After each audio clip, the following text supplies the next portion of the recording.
শুভ রাখি পূর্ণিমার অনেক অনেক শুভেচ্ছা। গত বছর আমরা মহিলারা মিলে, আমার গত বছরের ভিডিওতে দেখেছো, গত বছর আমরা মহিলারা মিলে পাড় শাড়ি পরে রাখি বন্ধন উৎসব পালন করেছিলাম। এবছরও সেটা হবে, তার জন্যই এখন রেডি হয়েছি।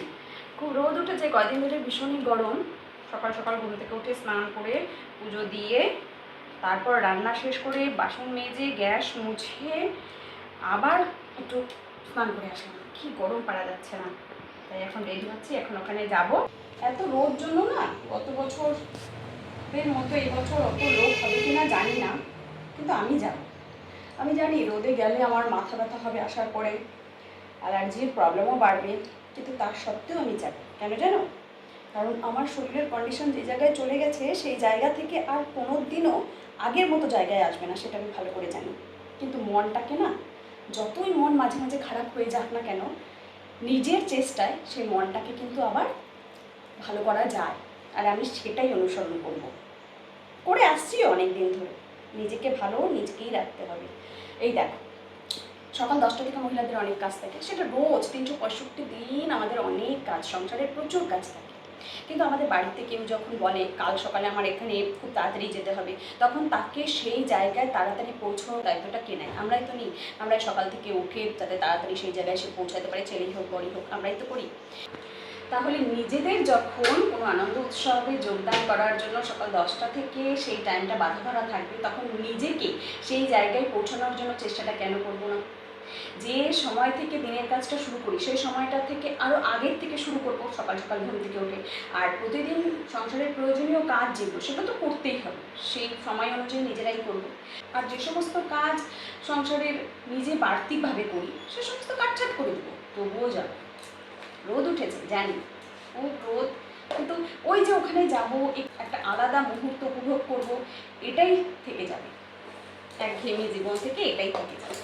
আর কথা না বলে এবার তাড়াতাড়ি রেডি হয়ে নিলাম। ফোন আসছে, ওরা সব বেরিয়ে গেছে। আমি এখন যাবো, সাথে ইনহেলার নিয়ে নিলাম, নিজের শরীরের প্রতি একদম কনফিডেন্সই পাই না। আর একটু গ্লুকন্ডি জল নিয়ে নিলাম, সাথে সানগ্লাস।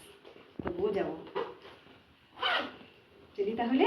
আর এই শাড়িটা পরেছি, এই শাড়িটা কি ঘেমে যাবে, তো এসে একটু শ্যাম্পু জলে চুবিয়ে দিলে ব্যাস হয়ে যাবে। আর গতবারে যে শাড়িটা পরেছিলাম, ওই শাড়িটা এসে ধুয়ে দেওয়ার পর শেষ ওটার খবর।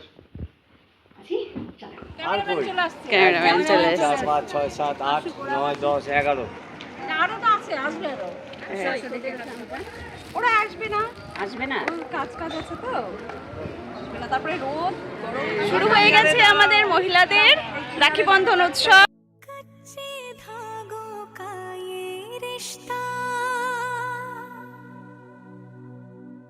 बन जाता है बचपन से,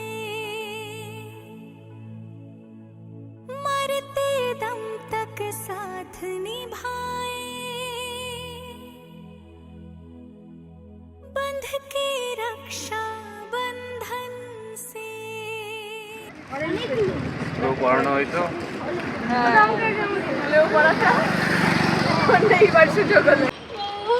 এই আমার স্কুলের বন্ধুর বউ, তার মেয়ে। আমরা স্কুলেও রাখি পড়াতাম, আর আজকে সুযোগ হয়ে গেল, রাস্তায় দেখা হয়ে গেল। পায়েল, কেমন লাগছে আমাদের এই মহিলাদের? খুব ভালো লাগছে। তোমার কেমন লাগছে?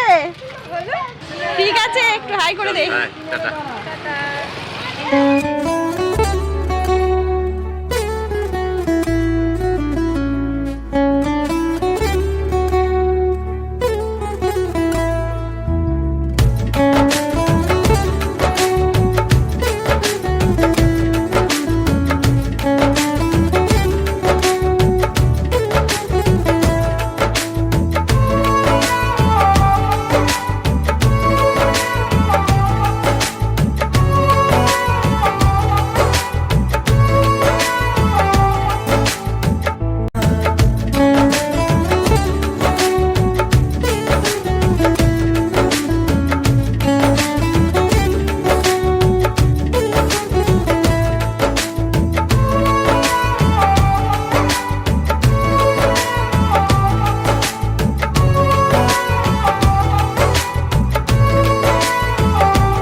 বন্ধন উৎসবে আমরা ঘরের মহিলারা মিলে